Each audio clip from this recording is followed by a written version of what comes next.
Mana 20 Kaupita nkondibitake zverudo hanchazviitake.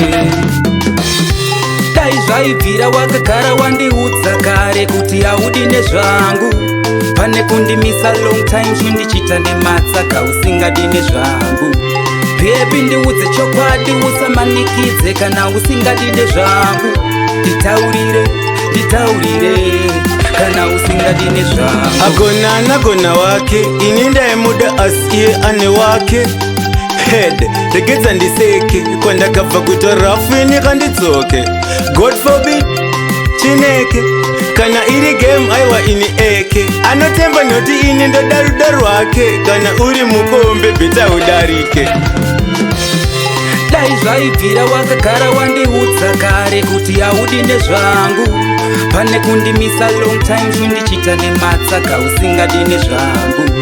Baby ndiudze chokwadi usamanikidze kana usingadi nezvangu. Nditaurire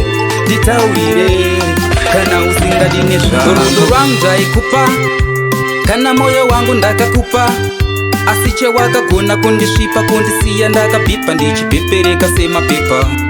Wakanditamba rure kundiita sasikamure kupedzisira, nerudo rwedu tanga tatobva kure, asi ndaisafunga ndichapaikira.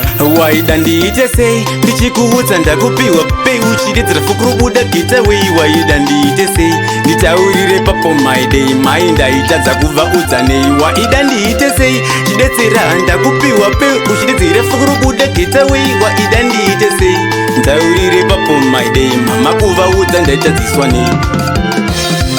Dai zvaibvira wakagara wandiudza kare kuti haudi nezvangu, pane kundimisa long time zvindichita nematsaka usingadi nezvangu. Baby ndiudze chokwadi usamanikidze kana usingadi nezvangu. Nditaurire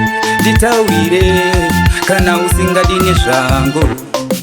Zverudo anchada, inini zvelavha anchada, izvozvo zvemjola anchada, zvekuramba ndichidhipisa rudo anchada. Izvi zvakatanga ndanetsana nechimoko kumba kwasina kutora nguva bvara svika shoko. Ini ndokuzondibvunza pandakapfuura nekuva kuti vanoda mari but hamuna museko vako ndiiti mukwambu.